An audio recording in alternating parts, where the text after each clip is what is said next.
Kami dari mahasiswa Universitas Malang, berdirinya kami di sini, kami akan mempresentasikan materi terkait visi dan misi dengan saya, Iqbal Saputra. Saya Krisnawati. Langsung aja ke pembahasannya.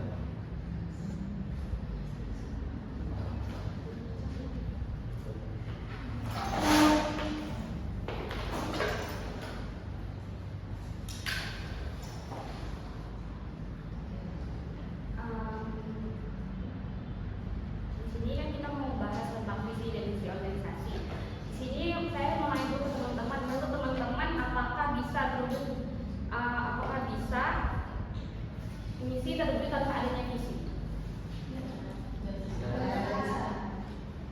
Kita langsung masuk ke pengertian visi dan misinya dulu. Yang pertama ada gambaran jangka panjang di masa depan. Itu maksudnya adalah organisasi atau perusahaan membayangkan posisi ideal yang akan dicapai di masa mendatang. Bentuknya lebih bersifat impian strategis yang memberikan arah. Contohnya ada visi dalam Gojek menjadi aplikasi yang terdepan yang mempermudah kehidupan masyarakat sehari-hari. Yang artinya Gojek tidak hanya berpikir soal ojek online sekarang, tetapi punya tujuan jangka panjang menjadi platform layanan yang lebih luas.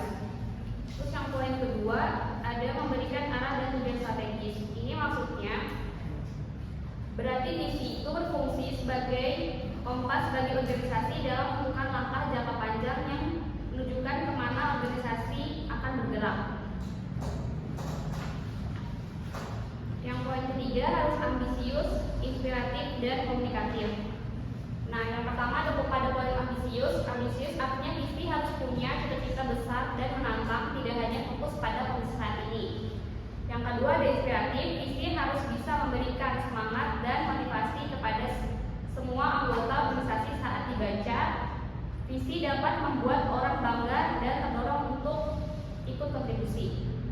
Yang ketiga ada pada poin komunikatif, yang artinya visi harus mudah dipahami dan jelas bagi siapa saja, baik anggota organisasi maupun masyarakat luas. Yang bahasanya singkat, sederhana, dan gampang diingat.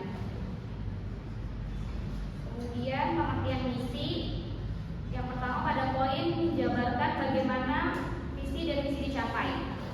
Pada poin ini maksudnya adalah menjelaskan langkah-langkah konkret yang harus dilakukan organisasi untuk mewujudkan cita-cita jangka panjang atau visi melalui panduan operasional yaitu misi.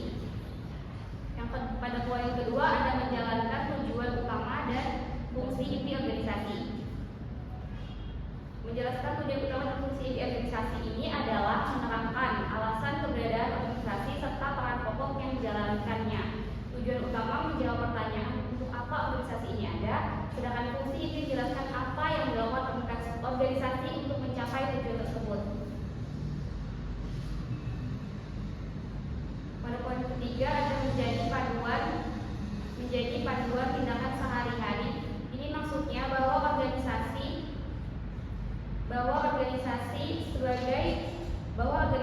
berfungsi sebagai acuan dalam setiap aktivitas, keputusan dan perilaku anggota organisasi dengan misi yang jelas. Setiap tindakan sehari-hari akan terarah.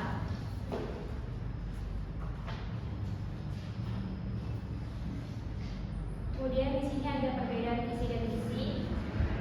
Visi dan misi memiliki perbedaan mendasar dalam peran dan fungsinya bagi organisasi. Visi adalah gambaran ideal tentang masa depan yang ingin dicapai oleh organisasi.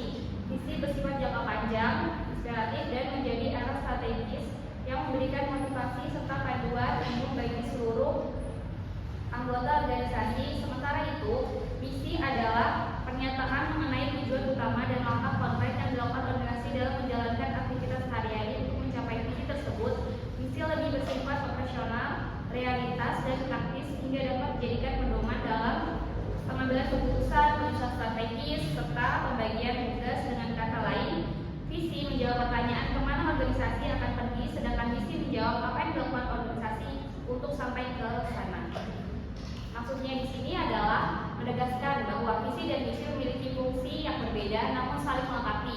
Visi menunjukkan arah dan cita-cita besar organisasi di masa depan, sedangkan misi menjabarkan tindakan nyata yang harus dilakukan untuk mewujudkan cita-cita tersebut.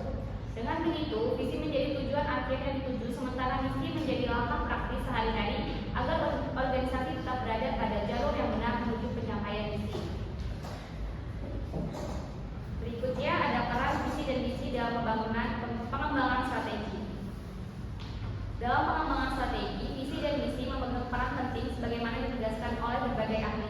Menurut Herwan JKP, visi dan misi yang jelas mampu meningkatkan budaya organisasi, memotivasi karyawan, serta mendukung pengambilan keputusan strategis sehingga organisasi memiliki keunggulan kompetitif yang lebih baik.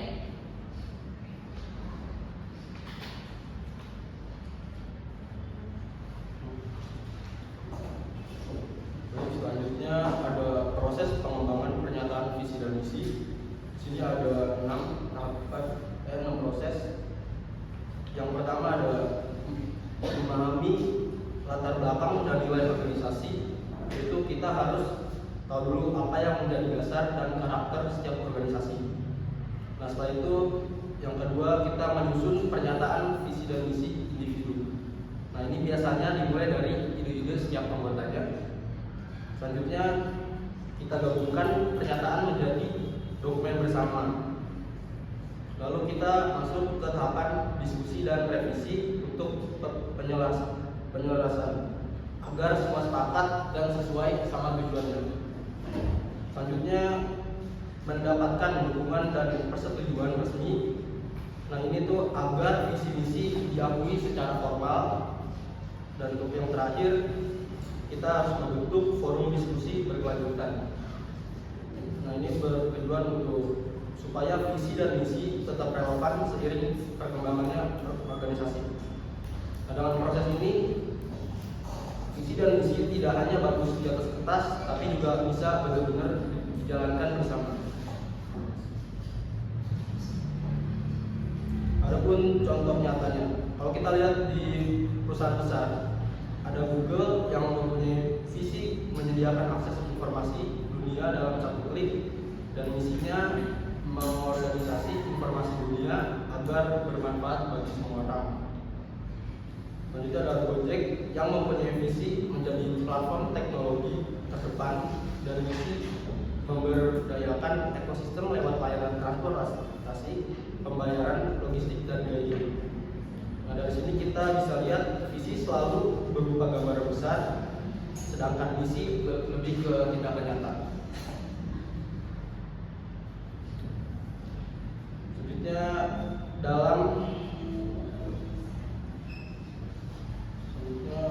peran visi dan misi dalam manajemen strategik. Yang pertama ada menjadi dasar formula strategi. Nah, maksudnya di sini tuh strategi apapun yang dibuat harus sesuai dengan visi dan misinya. Selanjutnya memberikan arah dan tujuan jangka panjang. Ini tuh supaya organisasi tidak salah jalan. Yang ketiga, panduan pengambilan keputusan. Nah, ketika ada pilihan sulit, visi dan misi inilah yang menjadi acuannya. Lalu menyatakan persepsi dan komitmen anggota. Di sini semua orang bekerja menuju tujuan yang sama. Yang terakhir, tolak ukur evaluasinya, yaitu keberhasilan strategi bisa diukur dari seberapa dekat organisasi menuju visinya. Jadi bisa dikatakan visi itu adalah bintang petunjuk arah, sedangkan misi adalah jalannya. Nah, tanpa visi, strategi akan hilang tujuan. Jika tanpa misi, strategi hanya akan jadi rencana tanpa tindakan.